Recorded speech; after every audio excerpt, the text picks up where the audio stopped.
Kalau teman kita lahiran, nikah, ulang tahun, kita tuh pengen ya ngasih dia ini itu, ngasih kado itu, kita itu pengen. Tapi hati-hati kalau temennya etnis Tionghoa, jangan sampai ngasih benda-benda yang bakal Intan bahas di video ini. Karena benda-benda ini mengandung arti yang tidak baik alias bikin sial. Bukannya happy, temen Anda itu malah jadinya bete. Apa saja toh benda itu? Tajani hao, namaku Intan, selamat datang di channel aku, Dynasty. Sebelumnya Intan mau membacakan pesan yang masuk via Saweria dari Catherine. Bahas lagi dong tentang kehidupan dinasti atau kerajaan di Tiongkok zaman dulu. Sukses selalu Intan dan tim Catherine.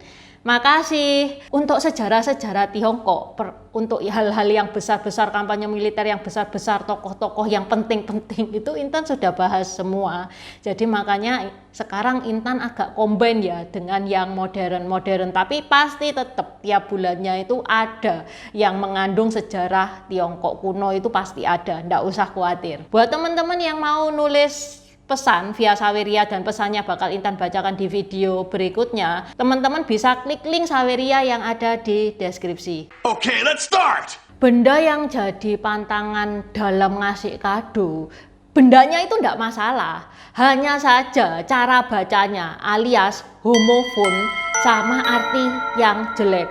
Jadi ketularan benda tersebut itu diasumsikan negatif juga. Ya padahal bendanya ya nggak ada apa-apa, bagus-bagus doang. Sehingga benda ini sampai pantang untuk dijadikan kado. Apa aja toh benda itu? Yang pertama adalah ngasih jam. Songcong, ngasih jam itu homofon sama songcong yang berarti menghadiri ritual pemakaman. Makanya ngasih jam itu berkesan mendoakan yang jelek-jelek, apalagi ngasih jamnya ya entah jam dinding, arloji sama aja ya. Ngasih jam ke manula itu sampai dibawa perasaan loh.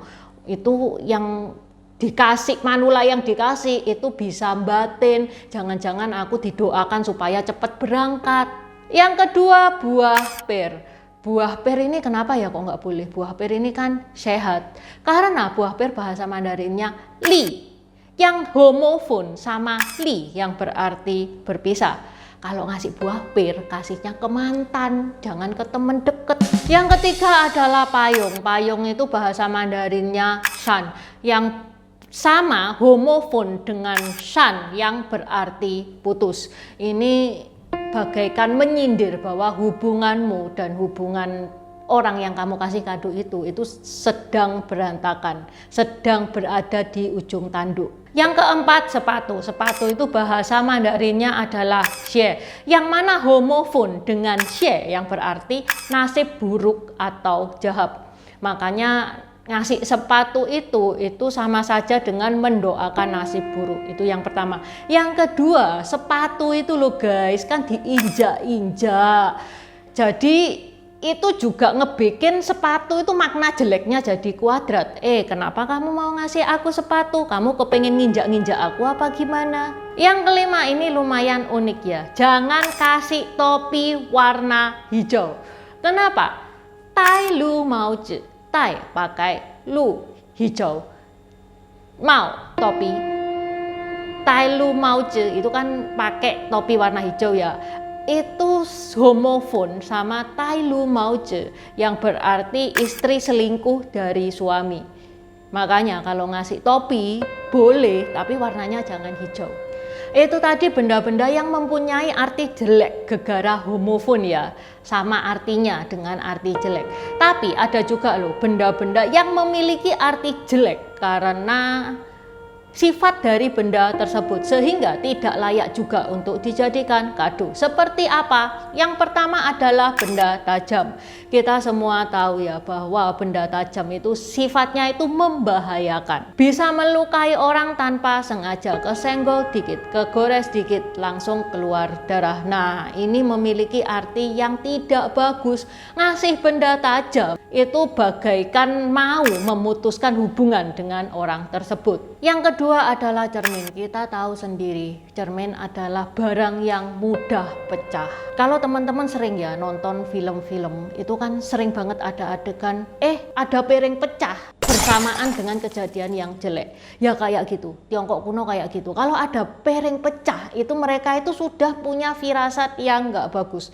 Makanya ngasih kado cermin itu sangat dihindari bagi orang Tiongkok. Lagi pula cermin itu dipercaya bisa mengundang roh jahat. Yang ketiga, benda berwarna putih. Pemberian benda berwarna putih ini dihindari ya, karena putih adalah warna yang melambangkan duka. Bukan cuman bendanya, kadonya, pembungkusnya, kertasnya itu diusahakan juga jangan putih. Nggak etis kalau ngasih kado atau benda yang berwarna putih.